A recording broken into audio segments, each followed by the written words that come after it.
염라대왕의 마지막 판결.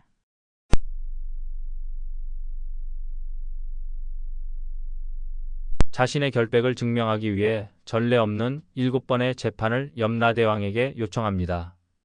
인간 세상과 저승을 오가며 진실을 밝혀가는 과정에서 드러나는 충격적인 비밀, 그리고 염라대왕의 마지막 판결은 과연 무엇일까요? 조선시대의 저승 재판의 세계로 여러분을 초대합니다. 선비 이현성의 죽음과 저승 도착.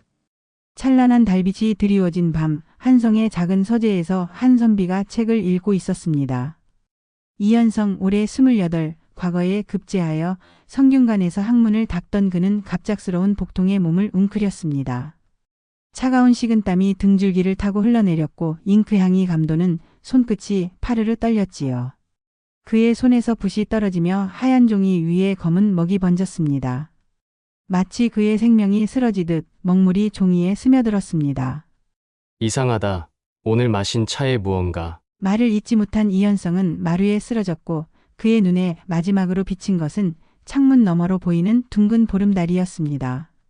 눈을 감는 순간 이현성은 자신이 독살당했음을 깨달았지요. 하지만 누가 왜 자신을 해치려 했는지는 알 수 없었습니다.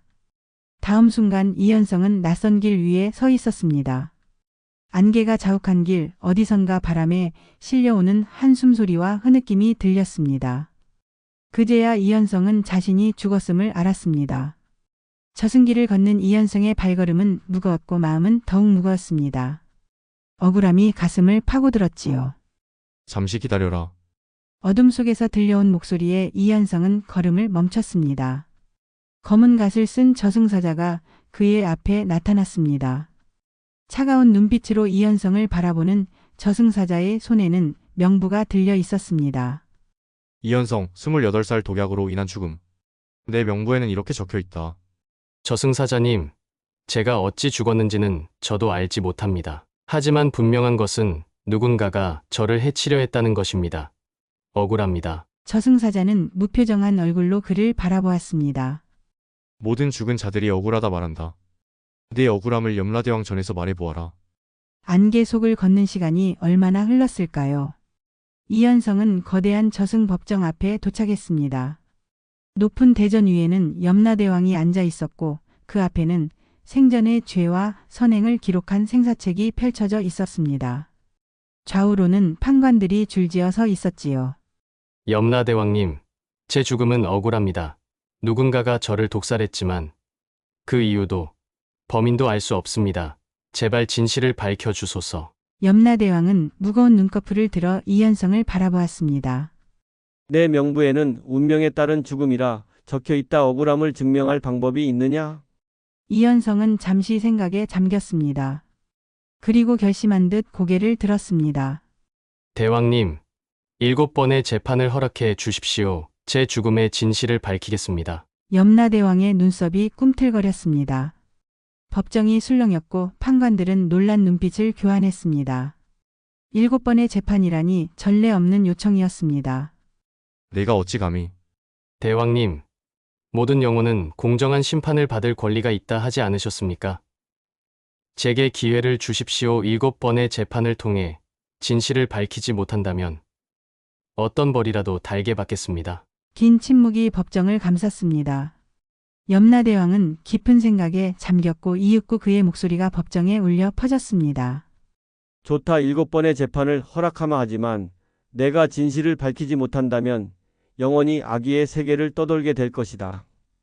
이현성은 깊이 고개를 숙였습니다.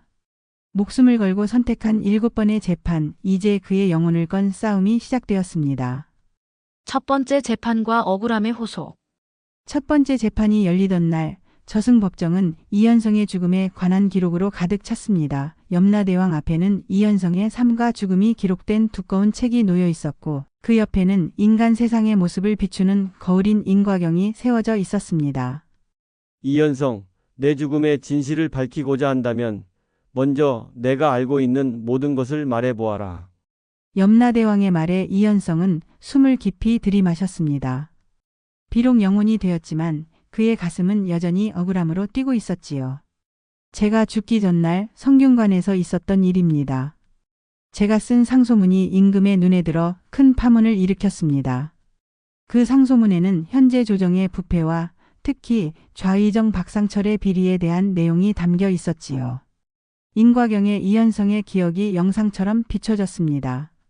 성균관의 뜰에서 동료 유생들과 열띤 토론을 벌이는 모습, 밤을 새워 상소문을 작성하는 모습, 그리고 그 상소문을 들고 대궐로 향하는 모습까지. 그 상소문이 임금의 눈에 들어 박상철을 조사하라는 명이 내려졌습니다. 하지만 그날 밤 제 방에 찾아온 한 사내가 있었습니다. 얼굴은 보이지 않았지만 그는 저에게 상소문을 거두지 않으면 목숨이 위험할 것이라 협박했지요. 인과경에 다시 영상이 비춰졌습니다. 깊은 밤 검은 복장을 한 사내가 이현성의 방에 들어와 무언가를 말하는 모습. 하지만 그 사내의 얼굴은 안개처럼 흐릿했습니다. 저는 그의 협박에 굴하지 않았습니다. 진실을 위해 목숨을 걸었지요. 그리고 다음 날 이현성의 목소리가 떨렸습니다. 인과경에는 그가 차를 마시고 쓰러지는 모습이 비춰졌고 그 옆에는 누군가의 그림자가 스쳐 지나갔습니다. 제가 즐겨 마시던 차에 독이 섞여 있었습니다. 아무도 모르게 누군가가 제 차에 독을 탔고 저는 그렇게 세상을 떠났습니다. 염라대왕은 깊은 생각에 잠겼습니다. 법정은 무거운 침묵에 휩싸였고 판관들은 서로 눈빛을 교환했습니다. 내 말이 진실이라면 누가 너를 해쳤는지 증거가 있느냐? 이현성은 고개를 저었습니다. 그것이 제가 7번의 재판을 요청한 이유입니다. 제 죽음의 진실을 밝히기 위해서는 인간 세상으로 돌아가 증거를 찾아야 합니다. 염라대왕의 눈이 번뜩였습니다. 내가 어찌 인간 세상으로 돌아갈 수 있다 생각하느냐? 이미 죽은 영혼이 인간 세상에 발을 들이는 것은 천지의 이 법을 어기는 것이다. 이현성은 단호한 눈빛으로 대답했습니다. 대왕님, 저승의 법도 중에 억울한 죽음을 당한 자는 그 진실을 밝힐 권리가 있다는 조항이 있다고 들었습니다.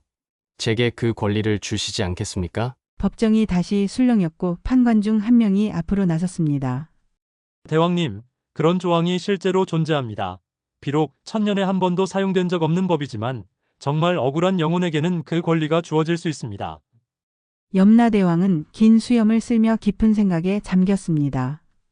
이윽고 그가 입을 열었습니다. 좋다. 내게 셋째 날 밤 인간 세상으로 돌아갈 기회를 주마. 하지만 닭이 울기 전까지만 허락하노라. 그 시간 안에 내 억울함을 증명할 증거를 찾아와야 한다. 이현성의 눈에 결의가 빛났습니다. 모든 판관들과 저승의 관리들이 지켜보는 가운데 그는 깊이 고개를 숙였습니다. 감사합니다. 대왕님 반드시 진실을 밝혀 보이겠습니다. 첫 번째 재판이 끝나고 이현성은 저승의 초라한 객사로 돌아왔습니다. 그의 앞에는 인간 세상으로 가는 길이 놓여 있었고 그 길은 안개처럼 희미했습니다. 과연 그는 셋째 날 밤 자신의 억울한 죽음의 진실을 밝힐 수 있을까요? 그리고 그 뒤에 숨겨진 비밀은 무엇일까요? 두 번째, 네 번째 재판과 증거 수집. 셋째 날 밤 이현성은 안개가 자욱한 저승의 경계를 지나 인간 세상으로 돌아왔습니다. 그의 발걸음이 닿은 곳은 자신이 죽음을 맞이했던 서재였습니다. 달빛이 창문을 통해 흘러들어와 마루에 쓰러져 있던 그날의 흔적을 비추고 있었지요. 이제 그곳에는 아무도 없었습니다. 시간이 얼마 없다. 닭이 울기 전에 증거를 찾아야 해. 이현성은 서재 구석구석을 살폈습니다. 그의 손은 물건을 잡을 수 없었지만 영혼의 눈으로는 모든 것을 볼 수 있었지요.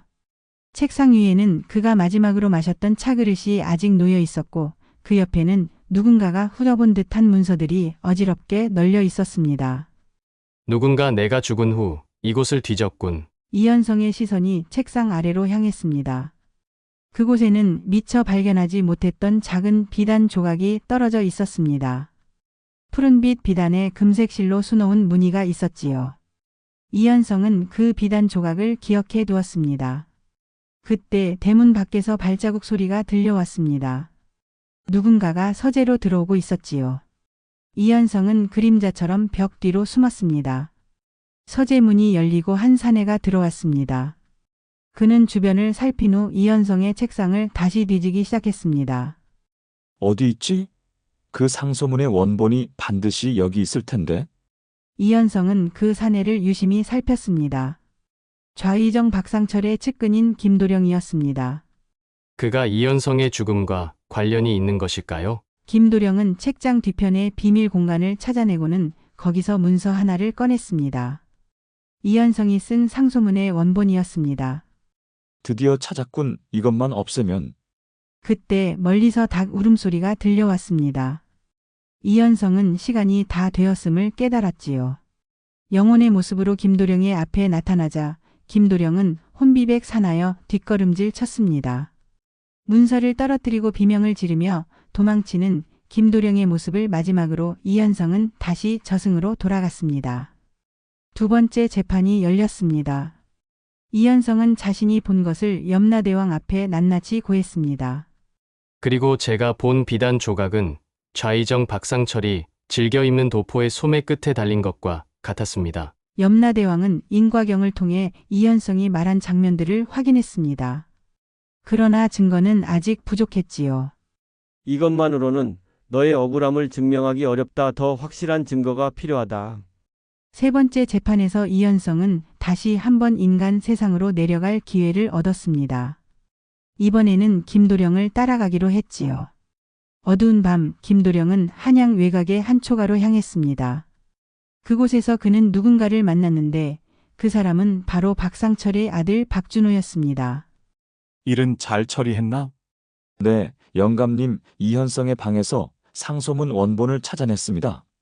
이제 그의 죽음과 관련된 증거는 모두 사라졌습니다.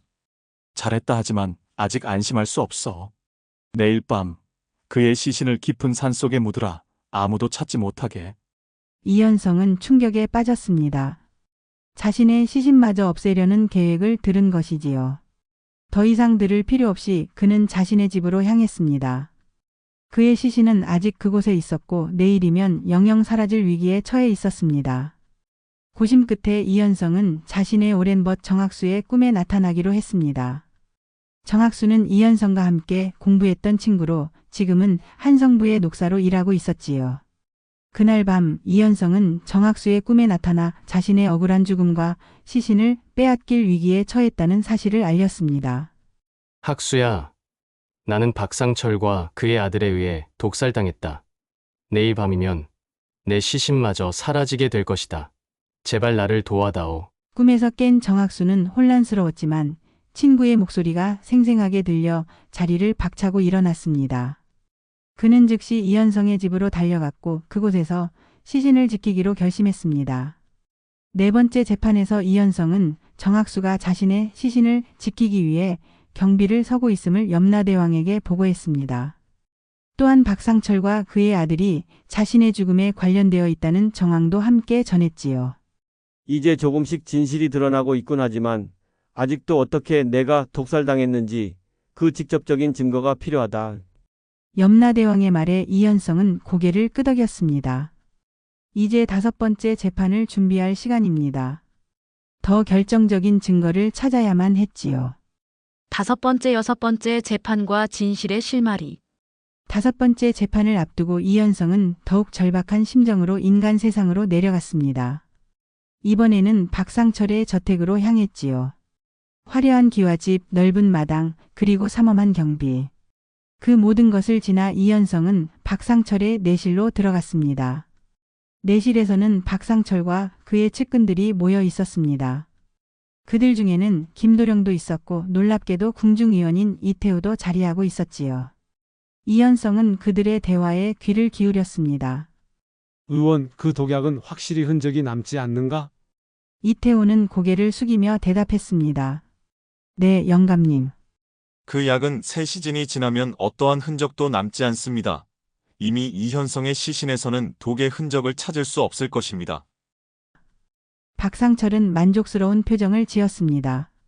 좋아하지만 만약의 사태를 대비해 그의 시신은 반드시 없애야 한다. 그때 박준호가 급히 들어왔습니다. 아버님, 큰일 났습니다. 이현성의 집에 한성부 관리들이 지키고 있습니다. 정학수라는 자가 이현성이 독살당했다며 관가에 신고했다고 합니다. 박상철의 안색이 창백해졌습니다. 뭐라고? 어떻게 그런 일이 누가 정보를 흘린 것이냐? 방안이 술렁였고 이현성은 그들의 혼란을 지켜보며 진실에 한 걸음 더 다가섰습니다. 이제 그는 자신이 어떻게 독살당했는지 그리고 누가 그 뒤에 있는지 명확히 알게 되었지요. 이현성은 더 많은 정보를 얻기 위해 이태우를 따라갔습니다. 의원의 집에 도착한 그는 이태우가 비밀스럽게 보관하고 있는 동약 제조법과 기록들을 발견했습니다. 그 기록에는 박상철의 명으로 여러 차례 동약을 제조했다는 내용과 함께 이현성을 독살하기 위해 특별히 제조된 동약의 성분까지 상세히 적혀 있었지요. 이것이 결정적인 증거다. 하늘이 밝아오기 시작했습니다. 이현성은 시간이 얼마 남지 않았음을 깨달았고 마지막으로 정학수를 찾아갔습니다. 꿈속에서 그에게 이태호의 집에 증거가 있다는 사실을 알려주려 했지요. 그러나 닭이 울기 시작했고 이현성은 저승으로 돌아가야만 했습니다. 5번째 재판에서 이현성은 발견한 모든 증거를 염라대왕에게 보고했습니다. 염라대왕은 깊은 생각에 잠겼고 판관들은 서로 의논했습니다. 내가 찾은 증거들이 점점 확실해지고 있다. 하지만 아직 한 가지 의문이 남아있다.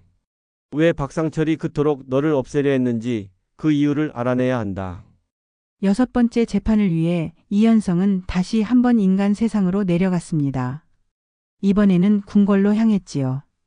위험한 시도였지만 진실을 완전히 밝히기 위해서는 필요한 일이었습니다.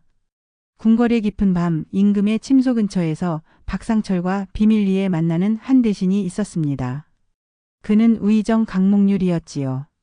두 사람은 작은 목소리로 대화를 나눴습니다. 상철아, 일이 이렇게 커질 줄 몰랐네. 이제 한성부까지 나서고 있다고? 네, 우의정님 하지만 걱정 마십시오. 증거는 모두 없앴습니다. 이현성이 쓴 상소문도 찾아냈고요. 그 상소문만 없앴다고 해서 끝날 일이 아니야. 그자가 임금께 올린 상소 내용은 이미 조정에 알려졌어. 우리의 계획이 탄로날 수도 있다. 이현성은 귀를 쫑긋 세웠습니다. 계획이라니 도대체 무슨 계획일까요? 우의정님, 걱정 마십시오. 우리가 북방 변경의 군량미를 빼돌린 일은 아무도 모릅니다. 이현성도 정확한 증거를 잡지 못했을 겁니다. 다만 의심만 했을 뿐. 강몽률의 얼굴이 굳어졌습니다. 그래도 위험해. 만약 임금께서 직접 조사를 명하시면 우리 모두 화를 면치 못할 것이다. 이현성은 충격에 빠졌습니다. 자신이 의심했던 것보다 훨씬 더 큰 비리가 숨겨져 있었던 것입니다. 북방 변경의 군량미를 빼돌리는 일은 단순한 비리를 넘어 국가의 안위를 위협하는 반역과도 같은 행위였지요. 더 이상의 대화를 들을 필요가 없었습니다. 이현성은 정학수의 꿈에 다시 나타나 이번에는 강몽률과 박상철의 대화 내용을 상세히 전했습니다. 또한 이태호의 집에 있는 동약 제조 기록에 대해서도 알려주었지요. 학수야, 이것은 단순한 살인이 아니라 나라를 위험에 빠뜨리는 큰 음모다.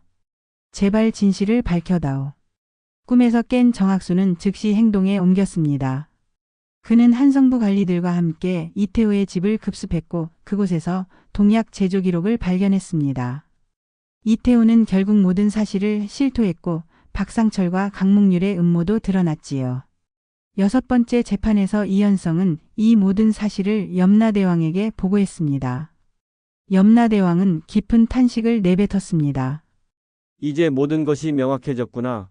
너의 죽음은 단순한 개인의 원한이 아니라 나라를 위험에 빠뜨리는 큰 음모를 막으려다 희생된 것이었군. 이현성의 눈에 결의가 빛났습니다. 네, 대왕님, 이제 마지막 7번째 재판만이 남았습니다. 저는 박상철과 강몽률이 응당한 벌을 받길 바랍니다. 염라대왕은 고개를 끄덕였습니다.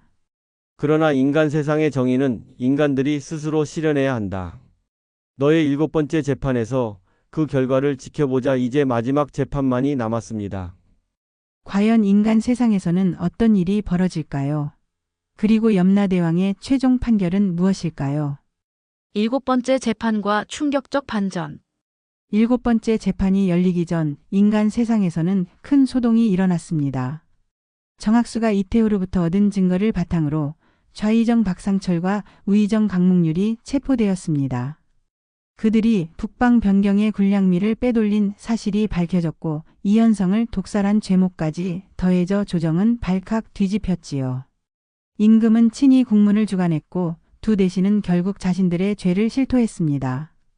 그들은 고문 없이도 모든 것을 자백했는데 마치 누군가가 그들의 등 뒤에서 자백을 강요하는 듯한 기이한 현상이 일어났다고 합니다. 물론 그것은 이현성의 영혼이었지요. 과인이 어찌 이런 역적들을 곁에 두고 있었단 말인가. 임금의 분노는 하늘을 찌를 듯 했습니다. 그는 즉시 두 대신의 사형을 명했고 그들의 가족은 먼 변방으로 유배되었습니다. 이현성의 죽음은 억울함이 풀렸고 그의 이름은 충신으로 기록되었습니다. 그리고 마침내 7번째 재판의 날이 찾아왔습니다. 이현성은 당당한 모습으로 염라대왕 앞에 섰습니다. 그의 얼굴에는 승리의 기쁨과 함께 알 수 없는 슬픔이 어려 있었지요. 이현성, 내가 7번의 재판을 통해 내 죽음의 진실을 밝혀냈다. 이제 내가 바라는 것은 무엇이냐? 염라대왕의 물음에 이현성은 잠시 생각에 잠겼습니다. 그리고 이윽고 입을 열었습니다. 대왕님, 제가 바라는 것은 단 하나입니다. 제 영혼이 편안히 쉴 수 있게 해주십시오. 염라대왕은 의아한 표정을 지었습니다. 그것이 전부냐? 내가 다시 인간 세상으로 돌아가 살 수 있는 기회를 원하지 않느냐? 이현성은 고개를 저었습니다. 아닙니다. 대왕님, 제 삶은 이미 끝났습니다. 비록 짧았지만 제가 해야 할 일을 모두 마쳤다고 생각합니다. 그때 법정의 문이 열리고 한 여인이 들어왔습니다. 염라대왕의 특별한 허락으로 저승에 온 영혼이었지요. 이현성은 그 여인을 보자마자 얼굴이 창백해졌습니다. 윤희, 어찌 여기에? 여인은 눈물을 흘리며 이현성에게 다가왔습니다. 그녀는 이현성의 약혼녀였던 윤희였습니다. 이현성이 죽은 후 그녀는 너무나 슬퍼한 나머지 병을 얻어 쓰러졌고 결국 이현성을 따라 세상을 떠난 것이었습니다. 현성 오빠, 당신을 찾아왔어요. 이제 우리 함께 가요. 이현성의 눈에서 눈물이 흘렀습니다. 그는 윤희의 손을 잡았고 두 사람은 서로를 바라보며 미소 지었습니다. 염라대왕은 두 사람을 바라보다가 인과경을 들여다보았습니다. 그리고 무언가 심상치 않은 것을 발견한 듯 얼굴이 굳어졌습니다. 이현성, 내가 내게 물을 것이 있다. 너는 정말로 박상철과 강몽률이 너를 죽였다고 생각하느냐? 이현성은 의아한 표정으로 대답했습니다. 네, 대왕님, 그들이 저를 독살했습니다. 염라대왕은 인과경을 이현성에게 보여주었습니다. 다시 한번 보아라. 내 차에 독을 탄 사람이 누구인지. 인과경에 비친 영상은 충격적이었습니다. 이현성의 차에 독을 타는 사람은 다름 아닌 윤희였습니다. 이현성은 믿을 수 없다는 눈으로 윤희를 바라보았고 윤희는 고개를 숙인 채 흐느끼기 시작했습니다. 윤희 어찌 왜? 윤희는 눈물을 흘리며 이야기했습니다. 제가 박상철의 조카딸입니다.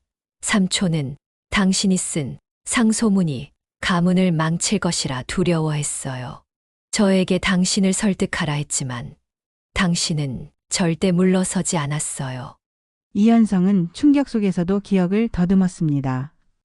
윤희가 여러 번 그에게 상소문을 거두라고 했던 일, 그가 거절했을 때 보였던 그녀의 슬픈 표정, 그리고 마지막으로 그녀가 직접 타준 차. 그래서 당신은 나를. 윤희는 울면서 고개를 끄덕였습니다. 네, 하지만 당신을 독살한 후 저는 너무나 후회했어요. 살 수가 없었어요. 결국 저도 같은 독을 마시고 당신을 따라왔습니다. 법정이 침묵에 잠겼습니다. 이현성은 말을 잇지 못했고 판관들도 숨을 죽였습니다. 염라대왕은 긴 수염을 쓰다듬으며 깊은 생각에 잠겼지요. 이현성, 내가 밝혀낸 진실은 반쪽짜리였다. 박상철과 강몽률은 분명 큰 죄를 지었으나 너를 직접 죽인 것은 윤희였다. 이제 내 선택이 중요하다. 윤희를 용서할 것인가? 아니면 그녀에게 벌을 내릴 것인가? 이현성은 오랜 시간 생각에 잠겼습니다. 그의 마음속에는 배신감과 분노, 그리고 여전히 남아있는 사랑이 뒤엉켜 있었지요. 이윽고 그가 입을 열었습니다. 대왕님, 저는 윤희를 용서합니다. 그녀는 이미 스스로에게 가장 큰 벌을 내렸습니다. 그리고 저는 여전히 그녀를 사랑합니다. 윤희는 놀란 눈으로 이현성을 바라보았고 그녀의 눈에서는 감사의 눈물이 흘러내렸습니다. 염라대왕은 그들을 바라보며 미소를 지었습니다. 사랑과 용서, 그것이 인간이 가진 가장 큰 미덕이로다. 이제 나의 판결을 내리겠다. 염라대왕의 최종 판결과 이현성의 운명. 염라대왕은 자리에서 일어나 법정을 둘러보았습니다. 모든 판관들이 숨을 죽이고 그의 판결을 기다리고 있었지요. 이현성과 윤희는 나란히 서서 손을 맞잡은 채 고개를 숙이고 있었습니다. 이현성, 너는 7번의 재판을 통해 진실을 밝혀냈다. 비록 그 진실이 내가 기대했던 것과는 달랐으나 내가 밝혀낸 박상철과 강몽률의 죄악은 분명 크다. 그들이 받은 벌은 정당하다. 염라대왕은 잠시 숨을 고른 후 계속 말을 이었습니다. 그리고 윤희, 너는 이현성을 죽인 죄가 있으나 이미 스스로에게 큰 벌을 내렸고 이현성도 너를 용서했다. 내가 너희에게 내릴 판결은 이러하다. 염라대왕은 생사책을 펼쳤습니다. 그 책에는 모든 영혼의 과거와 미래가 적혀 있었지요. 너희 둘은 서로 깊이 사랑했으나 세상의 욕심과 음모로 인해 비극적인 결말을 맞이했다. 이에 나는 너희에게 새로운 기회를 주겠다. 너희는 다시 인간 세상으로 돌아가 새 생명으로 태어날 것이다. 이현성과 윤희의 눈이 희망으로 빛났습니다. 하지만 염라대왕이 계속했습니다. 이것은 시험이기도 하다. 너희는 서로를 기억하지 못할 것이며 다시 만났을 때 서로를 알아볼 수 있어야 한다. 그리고 이번에는 어떤 어려움이 있어도 서로를 해치지 않고 끝까지 사랑할 수 있어야 한다.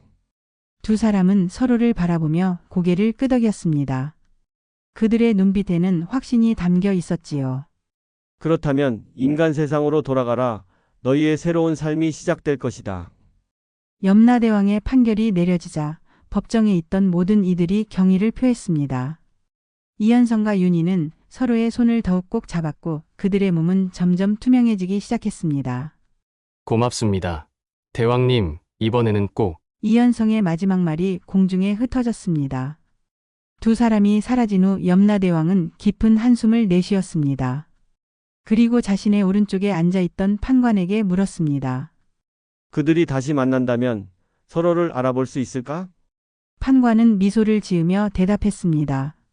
사랑은 죽음보다 강하다고 하지 않습니까? 대왕님, 저는 그들이 반드시 서로를 찾아낼 것이라 믿습니다. 염라대왕도 미소를 지었습니다. 그렇다면 지켜보자. 그로부터 10년이 흘렀습니다. 조선의 한 시골 마을, 봄날의 들판에서 두 아이가 놀고 있었습니다. 10살 남짓한 소년과 소녀였지요. 그들은 우연히 같은 나비를 쫓다가 서로 부딪혔습니다. 미안해. 소년이 말했습니다. 괜찮아. 소녀가 대답했습니다. 두 아이는 서로의 눈을 바라보았고 어딘가 낯익은 느낌에 한동안 말을 잇지 못했습니다. 마치 오랜 시간 잃어버렸던 무언가를 찾은 듯한 기분이었지요. 난 이현우라고 해. 너는? 난 윤서라고 해. 두 아이는 서로 웃으며 손을 맞잡았습니다. 그 순간 어디선가 바람이 불어와 벚꽃 잎들을 두 아이 주위로 날렸습니다. 마치 축복을 내리는 듯한 그 광경을 멀리서 누군가가 지켜보고 있었습니다. 검은 갓을 쓴 사내였지요. 저승사자는 만족스러운 미소를 지으며 중얼거렸습니다. 이제 그들은 서로를 찾았군. 염라대왕님께 좋은 소식을 전해드려야겠어. 그리고 사내는 바람처럼 사라졌습니다. 두 아이는 그날 이후로 늘 함께였고 그들의 새로운 이야기는 그렇게 시작되었습니다. 여러분, 지금까지 7번의 재판 염라대왕의 마지막 판결을 들어주셔서 감사합니다. 억울한 죽음을 당한 선비 이현성이 7번의 재판을 통해 진실을 밝혀가는 여정, 그리고 마지막에 드러난 충격적인 반전과 염라대왕의 지혜로운 판결까지 어떠셨나요? 우리 조상들은 저승이라는 세계를 통해 현세의 불의와 부조리에 대한 정의로운 심판을 상상했습니다. 그것은 어쩌면 이 세상에서 이루지 못한 정의와 사랑에 대한 간절한 소망이었을지도 모릅니다. 구독과 좋아요, 그리고 여러분의 생각을 댓글로 남겨주세요. 여러분의 응원이 더 좋은 이야기를 만드는 원동력이 됩니다. 감사합니다.